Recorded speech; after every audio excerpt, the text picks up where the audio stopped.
11 फरवरी को पेश होगा यूपी का बजट। बड़ी जानकारी आपको दे रहे हैं। बुजुर्गों, विधवाओं और दिव्यांगों की पेंशन बढ़ेगी, जो जानकारी मिल रही है। बड़ी खबर आपको बता रहे हैं। देखिए, अभी देश का बजट पेश हुआ है और अब इसके बाद 11 फरवरी को पेश होने जा रहा है यूपी का बजट, जिसमें मुख्य बुजुर्ग, विधवा और दिव्यांग लोगों के ऊपर ध्यान केंद्रित किया गया है और इनकी पेंशन बढ़ाने की तैयारी है।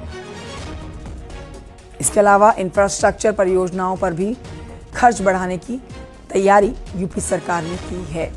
11 फरवरी को पेश होने जा रहा है यूपी का बजट। हर साल यूपी का बजट अपने ही रिकॉर्ड को तोड़ता है और आकार बढ़ाता जाता है। इस बार देखिए, कहा जा रहा है पिछली बार की तुलना में ज़्यादा बड़ा आकार यूपी के बजट का होगा और इस बजट में जो सबसे ज़्यादा ध्यान केंद्रित किया गया है वो बुजुर्ग, विधवा और जो दिव्यांग जन हैं उनकी पेंशन को बढ़ाने को लेकर ध्यान केंद्रित किया गया है।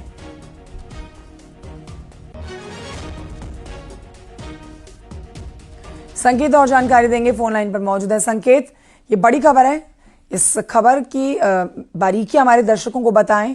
11 फरवरी को जो बजट पेश होगा यूपी का, उसमें किन किन मुख्य बिंदुओं पर ध्यान दिया जा रहा है और बुजुर्ग, विधवा और दिव्यांग जनों की पेंशन को लेकर क्या महत्वपूर्ण कदम उठाए जाने हैं?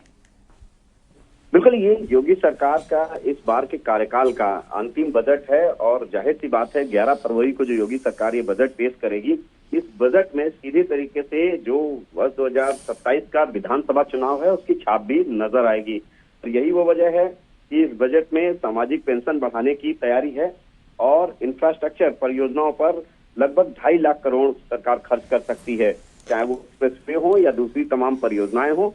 और सबसे जो खास बात है कि भारतीय जनता पार्टी का वर्ष 2022 का जो लोक कल्याण संकल्प पत्र था, जो वादे किए गए थे 2022 में भारतीय जनता पार्टी की तरफ से उत्तर प्रदेश में सरकार बनने के बाद, वो वादे सभी वादे जो शेष बचे हुए हैं, योगी सरकार इसी बजट के माध्यम से उन शेष बचे जो वादे हैं उनको पूरा करेगी। और लगभग योगी सरकार ने वो जो भी लोक कल्याण संकल्प पत्र में वादे थे वो पूरे किए। अब ऐसे में ये जो बजट है ये महत्वपूर्ण इस लिहाज से और हो जाता है कि योगी सरकार का इस कार्यकाल का अब एक तरीके से अंतिम बजट है और इसके बाद फिर विधानसभा के चुनाव की तैयारियों में पार्टी जुट जाएगी। और ऐसे में इस बजट में पूरी तरीके से कोशिश की जाएगी कि आम आदमी को ज्यादा से ज्यादा लाभ दिया जाए, सौगात दी जाए आम लोगों को, और जो योजनाएं हैं उनका दायरा बढ़ाया जाए। इन सभी बिंदुओं को लेकर ये बजट काफी महत्वपूर्ण माना जा रहा है। ठीक है संकेत, बहुत शुक्रिया आपका जानकारी के लिए।